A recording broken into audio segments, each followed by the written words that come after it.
എല്ലാ ആളുകളുടെ മനസ്സിലും പെട്ടെന്ന് ഓടിയെത്തുന്ന ഒരു കാര്യമാണ്. അള്ളാഹുവിനോട് നേരിട്ട് അങ്ങ് ചോദിച്ചാ പോരെ? എന്തിനാ പിന്നെ അതിന്റെ ഇടയ്ക്കൊരാളെ നിർത്തുന്നത്? നേരിട്ട് പടച്ചറപ്പിനോട് ചോദിക്കാൻ, അള്ളാഹുവിനോട് ചോദിക്കാൻ നമുക്ക് അവസരമുള്ളപ്പോ പിന്നെ ഔസുൽ ആലം അല്ലെങ്കിൽ മമ്പുറത്തെ തങ്ങള് ഇങ്ങനെയുള്ള മഹാന്മാരെ വലുതാക്കി വെച്ച് അവരെയും കൂടി കൂട്ടേണ്ട കാര്യം എന്താണ്? എല്ലാവരുടെ ഉള്ളിലുള്ള ഒരു സംശയമാണ്, എന്തിനാണ് അള്ളാഹുവിനോട് ചോദിക്കാൻ നേരിട്ട് അവസരമുള്ളപ്പോൾ എന്തിനാണ് ഇത്തരത്തിലുള്ള CM മടവൂരിനെ പോലെ, മമ്പുറം തങ്ങളെ പോലെ, അല്ലെങ്കിൽ മൊഹിദ്ദീൻ ഷെയ്ഖിനെ പോലെയുള്ള ആളുകളൊക്കെ എന്തിനാണ് കൂടെ കൂട്ടുന്നത്, എന്തിനാണ് അവരെ ഇടയാളന്മാരാക്കുന്നത് എന്നത് എല്ലാവരുടെയും ഉള്ളിലുള്ള സംശയമാണ്. കാരണം ഖുർആനിലെ 40-ാമത്തെ അധ്യായത്തിലെ 60-ാമത്തെ വചനത്തിൽ അള്ളാഹു സുബ്ഹാനഹു വ തആല നമുക്ക് പ്രോമിസ് ചെയ്തിരിക്കുകയാണ്, നിങ്ങൾ എന്നോട് ചോദിക്കൂ, ഞാൻ നിങ്ങൾക്ക് ഉത്തരം നൽകാമെന്ന് പറഞ്ഞുകൊണ്ട്.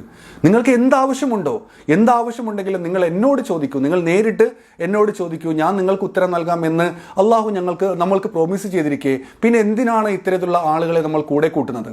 പിന്നെ എന്തിനാണ് ഇത്തരത്തിലുള്ള ആളുകളുടെ ഖബറുകൾ കെട്ടിപ്പൊക്കി അതിനെ ഒരു ആരാധന കേന്ദ്രമാക്കി മാറ്റുന്നത്? എന്തിനാണ് എന്ന സംശയം എല്ലാവരുടെയും ഉള്ളിലുള്ളതാണ്. ആ ഒരു സംശയത്തിന്റെ മറുപടി ഇദ്ദേഹം പറയുന്നുണ്ട്. അബ്ദുൽ സമദ് പൂക്കോട്ടൂർ എന്ന് പറയുന്ന ഈ പണ്ഡിതൻ ആ ഒരു സംശയത്തിന്റെ മറുപടി പറയുന്നുണ്ട്. അതിന്റെ കാരണം അദ്ദേഹം വിശദീകരിക്കുന്നുണ്ട്. അതിനു മുൻപ് ആ ഒരു വിശദീകരണം ഞാൻ നിങ്ങളുടെ മുന്നിൽ കാണിക്കുന്നതിന് മുമ്പ് ഒരു ചെറിയ കാര്യം മാത്രം പറഞ്ഞിട്ട് നമുക്ക് ആ വിഷയത്തിലേക്ക് പോകാം. ഇസ്ലാമികമായ ഓരോ കാര്യങ്ങൾ നമ്മൾ പ്രവർത്തിക്കുന്നതിനും അതിന്റെ പിന്നിൽ കൃത്യമായ മാനദണ്ഡമുണ്ട്. എന്താണ് ആ മാനദണ്ഡം? ആ മാനദണ്ഡം എന്ന് പറയുന്നത് കൃത്യമായ കൽപ്പനയുടെ അനുസരണമായിക്കൊണ്ടാണ് നമ്മൾ ഇസ്ലാമികമായ ഓരോ കാര്യങ്ങൾ പ്രവർത്തിച്ചു പോരുന്നത്. ആ കൽപ്പന എന്ന് പറയുന്നത് ഒന്നുകിൽ അള്ളാഹുവിന്റെ കൽപ്പനയായിരിക്കും. ഖുർആനിലൂടെ അള്ളാഹു സുബ്ഹാനഹു വ തആല നമ്മളോട് ആ കാര്യം കൽപ്പിച്ചിരിക്കുന്നു, അതിന്റെ അനുസരണമായിക്കൊണ്ട് നമ്മൾ ആ കാര്യം പ്രവർത്തിക്കുന്നു. അതല്ല എങ്കിൽ പ്രവാചകന്റെ കൽപ്പനയായിരിക്കും, അല്ലെങ്കിൽ പ്രവാചകന്റെ അനുവാദമായിരിക്കും. അതിന്റെ അടിസ്ഥാനത്തിലാണ് നമ്മൾ ഇസ്ലാമികമായ ഓരോ കാര്യങ്ങളും പ്രവർത്തിച്ചു പോരുന്നത്. ഉദാഹരണത്തിന്, ഒരു ഹജ്ജ് ചെയ്യുന്ന ഒരു മുസ്ലിമായ ഒരു വ്യക്തിയോട് നിങ്ങൾ എന്തുകൊണ്ട് ഹജ്ജ് ചെയ്യുന്നു എന്ന് ചോദിക്കുമ്പോൾ അദ്ദേഹത്തിന് പറയാനുള്ള മറുപടി ഇതാ ഖുർആനിലൂടെ അള്ളാഹു കൽപ്പിച്ചിരിക്കുന്നു. അതുപോലെ തന്നെ പ്രവാചകൻ ആ ഹജ്ജിന്റെ രൂപം വിശദീകരിച്ച് തന്നിരിക്കുന്നു. എങ്ങനെയാണ് ഹജ്ജ് ചെയ്യേണ്ടത്, എന്തൊക്കെയാണ് ഹജ്ജിന്റെ രൂപം എന്നത് പ്രവാചകൻ ഇതാ വിശദീകരിച്ച് തന്നിരിക്കുന്നു. ആ ഒരു വിശദീകരണത്തിന്റെ ഭാഗമായിക്കൊണ്ടാണ് ഞാൻ ഈ ഒരു കർമ്മം ചെയ്യുന്നത് എന്നായിരിക്കും ഹജ്ജുമായി ബന്ധപ്പെട്ട ഒരു മുസ്ലിമിന്റെ വിശദീകരണം. ഇനി നമസ്കരിക്കുന്ന ഒരു മുസ്ലിമിനോട് ചോദിച്ചു കഴിഞ്ഞാൽ അവിടെയും പറയാനുണ്ടാകുക ഇത്തരത്തിലുള്ള കാരണമായിരിക്കും. ഇതാ ഖുർആനിലൂടെ അള്ളാഹു സുബ്ഹാനഹു വ തആല നമസ്കരിക്കുന്നതിന് വേണ്ടി കൽപ്പിച്ചിരിക്കുന്നു. അതുപോലെ തന്നെ പ്രവാചകൻ ആ നമസ്കാരം എങ്ങനെയാണ് എന്നത് വിശദീകരിച്ചിരിക്കുന്നു. ആ നമസ്കാരം എത്ര വഖത്താണ്, എങ്ങനെയാണ് അതിന്റെ രൂപം എന്നതൊക്കെ വിശദീകരിച്ചിരിക്കുന്നു. അതിന്റെ അടിസ്ഥാനത്തിലാണ് ഞങ്ങൾ ഇസ്ലാമികമായി ഈ നമസ്കാരം എന്ന് പറയുന്ന കർമ്മം ചെയ്യുന്നത് എന്നായിരിക്കും ആ ഒരു വ്യക്തിക്ക് പറയാനുള്ള മറുപടി. അതുപോലെ തന്നെയാണ് നോമ്പുമായി ബന്ധപ്പെട്ട വിഷയം, അല്ലെങ്കിൽ സക്കാത്തുമായി ബന്ധപ്പെട്ട വിഷയം, അല്ലെങ്കിൽ സുന്നത്ത് നമസ്കാരങ്ങളുമായി ബന്ധപ്പെട്ട വിഷയം, അല്ലെങ്കിൽ മറ്റു സുന്നത്ത് കർമ്മങ്ങളുമായി ബന്ധപ്പെട്ട വിഷയം. ഇതെല്ലാം എന്തുകൊണ്ട് നിങ്ങൾ ചെയ്യുന്നു എന്ന് ചോദിച്ചു കഴിഞ്ഞാൽ കൃത്യമായ കൽപ്പനയുടെ അനുസരണമായിക്കൊണ്ടായിരിക്കും നമ്മൾ ആ പ്രവൃത്തി ചെയ്യുക. ഇപ്പോൾ ടോയ്ലറ്റിലേക്ക് പ്രവേശിക്കുന്ന ഒരു മുസ്ലിമായ വ്യക്തി ഇസ്ലാമികമായ മര്യാദകൾ പാലിച്ചുകൊണ്ടായിരിക്കും ടോയ്ലറ്റിലേക്ക് പ്രവേശിക്കുക. പാദരക്ഷകൾ ധരിച്ചുകൊണ്ട്, ഇടതുകാൽ വെച്ചുകൊണ്ട്, അല്ലാഹുമ്മ ഇന്നി അഊദുബിക മിനൽ ഹുബ്സി വൽ ഹബായിസി എന്ന പ്രാർത്ഥനയൊക്കെ ചൊല്ലിക്കൊണ്ടായിരിക്കും ടോയ്ലറ്റിലേക്ക് പ്രവേശിക്കുക. ഇത് കാണുന്ന ഒരു വ്യക്തി അദ്ദേഹത്തോട് ചോദിക്കുകയാണ്, നിങ്ങൾ എന്തുകൊണ്ടാണ് ടോയ്ലറ്റിലേക്ക് ഇപ്രകാരം പ്രവേശിക്കുന്നത്?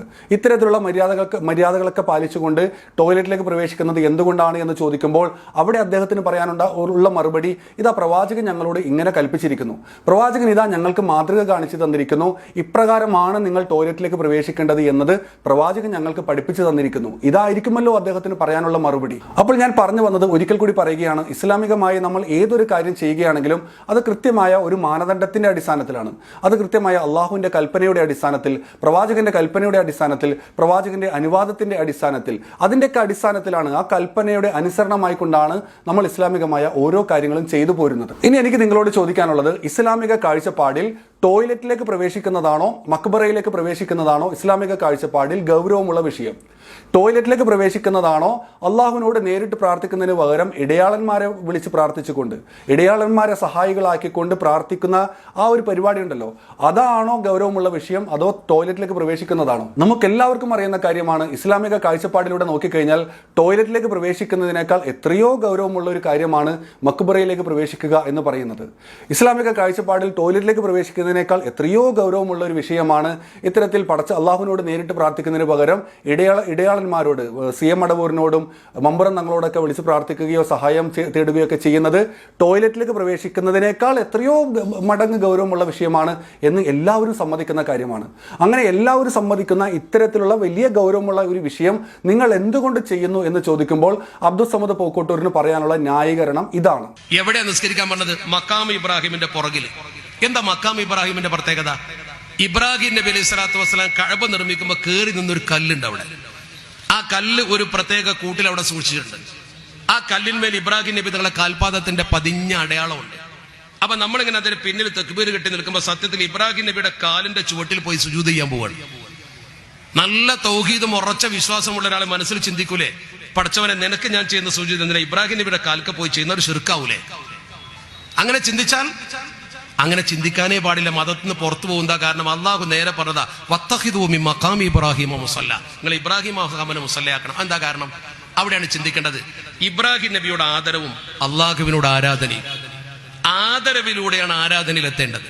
ഇബ്രാഹിം നബിയെ ആദരിച്ചുകൊണ്ട് അള്ളാഹുവിനോട് എടുക്കാൻ ശ്രമിക്കുക. ഈ ഇബ്രാഹിം നബിക്കുള്ള സുജൂദ് ആരാധനയല്ല, അത് ആദരവ് മാത്രമാണ്. നിങ്ങൾ എന്തുകൊണ്ട് മരിച്ചുപോയ ആളുകളെ വിളിച്ച് പ്രാർത്ഥിക്കുന്നു അല്ലെങ്കിൽ അവരോട് സഹായം തേടുന്നു എന്നൊക്കെ ചോദിക്കുമ്പോൾ അതിൻ്റെ കാരണമായിക്കൊണ്ട് പറയാനുള്ളത്, ഇവർക്ക് ഇതാണ് പറയാനുള്ളത്.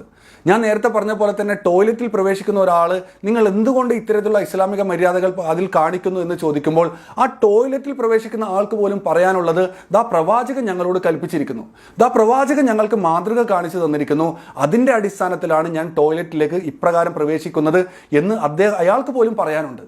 എന്നാൽ ജാറത്തിലേക്ക് പ്രവേശിക്കുന്ന ഒരു വ്യക്തി അല്ലെങ്കിൽ ഇത്തരത്തിലുള്ള ആളുകളോട് സഹായം തേടുന്ന ഒരു വ്യക്തി നിങ്ങൾ എന്തുകൊണ്ട് അത് ചെയ്യുന്നു എന്ന് ചോദിക്കുമ്പോൾ ഇവർക്ക് ഇത്തരത്തിലുള്ള മുകളിൽ നിന്നുള്ള കൽപ്പന ചൂണ്ടിക്കാണിക്കാനില്ല. ഇസ്ലാമികമായ കൽപ്പന, അള്ളാഹുവിൻ്റെ കൽപ്പനയോ പ്രവാചകന്റെ കൽപ്പനയോ പ്രവാചക മാതൃകയോ ചൂണ്ടിക്കാണിക്കാൻ ഇല്ലാത്തത് കൊണ്ടാണ് ഇത്തരത്തിലുള്ള വ്യാഖ്യാന കസർത്തുകളിലേക്ക്, ഇത്തരത്തിലുള്ള തെളിവ് അന്വേഷണങ്ങളിലേക്ക് പോകേണ്ടി വരുന്നത്. നമുക്കറിയാമല്ലോ, ഉഹദ് യുദ്ധത്തിലും ബദ്ർ യുദ്ധത്തിലും ഒക്കെ എത്രയോ സഹാബാക്കളാണ് രക്തസാക്ഷിത്വം വരിച്ചിട്ടുള്ളത്. ഉഹദ് യുദ്ധത്തിൽ പ്രവാചകന്റെ പിതൃവിനായിട്ടുള്ള ഹംസ റളിയല്ലാഹു അൻഹു അതിക്രൂരമായി കൊണ്ടാണ് കൊല ചെയ്യപ്പെട്ടത്. അതുപോലെയുള്ള ധാരാളം സ്വഹാബാക്കൾ, അത്തരത്തിൽ രക്തസാക്ഷികളായിട്ടുള്ള, അത്തരത്തിൽ ഷഹാദത്ത് വരിച്ച ഒരൊറ്റ സ്വഹാബത്തിന്റെ പോലും ഖബറിടത്തെ പ്രവാചകൻ അവരോടുള്ള ആദര സൂചനയായിക്കൊണ്ട് കെട്ടി ഉയർത്തിയില്ല എന്ന് നമുക്ക് കാണാൻ സാധിക്കും. അപ്പോൾ ഇവർ ഈ ചെയ്തു പോരുന്ന പ്രവൃത്തിക്ക് ഇസ്ലാമികമായ കൽപ്പന ഇല്ലാത്തത് കൊണ്ടാണ്, പ്രവാചകന്റെ മാതൃക ഇല്ലാത്തത് കൊണ്ടാണ് ഇത്തരത്തിലുള്ള ന്യായങ്ങളിലേക്കും ഇത്തരത്തിലുള്ള വ്യാഖ്യാനങ്ങളിലേക്കും ഇവർക്ക് കടക്കേണ്ടി വരുന്നത്. ഇപ്പോൾ ഖബർ കെട്ടിപ്പൊക്കാനും ആ ഖബറിൽ കിടക്കുന്ന ഖബറാളിയോട് വിളിച്ച് പ്രാർത്ഥിക്കാനും ഇസ്ലാമികമായ നിയമമുണ്ട്, ഇസ്ലാമികമായ കൽപ്പനയുണ്ട് എന്ന് നിങ്ങൾ വെറുതെ ഒന്ന് സങ്കല്പിക്കുക. അങ്ങനെ ഒരു കൽപ്പനയുണ്ട് എങ്കിൽ അതുമായി ബന്ധപ്പെട്ട എന്തെല്ലാം നിർദ്ദേശങ്ങളായിരുന്നു വരേണ്ടിയിരുന്നത്? ഇപ്പോൾ ആരുടെയെങ്കിലൊക്കെ ഖബർ കെട്ടിപ്പൊക്കാൻ സാധിക്കില്ലല്ലോ. അപ്പോൾ ആരുടെ ഖബറാണ് കെട്ടിപ്പൊക്കാൻ അനുവാദമുള്ളത് എന്നത് ഇസ്ലാമികമായ കൃത്യമായ നിയമം നമുക്ക് വായിച്ചെടുക്കേണ്ടതായിരുന്നു. ഇപ്പോൾ മഹാന്മാരുടെ ഖബറാണ് ഇസ്ലാമികമായി കെട്ടിപ്പൊക്കാൻ അനുവാദമുള്ളത് എങ്കിൽ ആരൊക്കെയാണ് മഹാൻ എന്ന് തിരിച്ചറിയാനുള്ള ക്രൈറ്റീരിയ എന്താണ് എന്ന് ഇസ്ലാമികമായി പഠിപ്പിക്കേണ്ടതായിരുന്നു. കാരണം ആരെങ്കിലൊക്കെ ചൂണ്ടിക്കാണിച്ചുകൊണ്ട് ഇന്ന ആൾ മഹാനാണ് എന്ന് നമുക്ക് പറയാൻ സാധിക്കില്ലല്ലോ. ഇപ്പോൾ കേരളത്തിൽ ഒരുപാട് മക്കബറുകളുണ്ട്, കേരളത്തിൽ ഒരുപാട് ജാറങ്ങളുണ്ട്. ആ ജാറങ്ങളിൽ കിടക്കുന്ന ഒരു മനുഷ്യനെയും ചൂണ്ടിക്കാണിച്ചുകൊണ്ട് ഇന്ന വ്യക്തി മഹാനാണ് എന്ന് നമുക്ക് ഉറപ്പിച്ച് പറയാൻ സാധിക്കില്ല.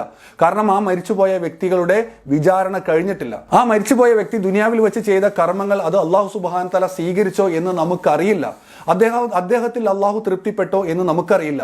അതുകൊണ്ട് തന്നെ ഇപ്പോൾ ഈ ഖബറിൽ കിടക്കുന്ന ഒരു വ്യക്തിയെയും ചൂണ്ടിക്കാണിച്ചുകൊണ്ട് ഇന്ന വ്യക്തി മഹാനാണ് എന്ന് പറയാൻ നമുക്ക് ആർക്കും കഴിയില്ല. അപ്പോൾ താൻ നരകത്തിലാണോ സ്വർഗത്തിലാണോ എന്ന് അവർക്ക് പോലും അറിയാൻ പാടില്ലാത്ത ആരുടെയൊക്കെ ഖബർ ഇങ്ങനെ കെട്ടിപ്പോക്കുക, എന്നിട്ട് അവരോട് വിളിച്ച് പ്രാർത്ഥിക്കുക, എന്നിട്ട് ആ വിളിച്ച് പ്രാർത്ഥിക്കുന്നതിനെ അതിന് പ്രാർത്ഥനയല്ല, അത് ഞങ്ങൾ സഹായം തേട്ടമാണ് എന്ന് പറയുക.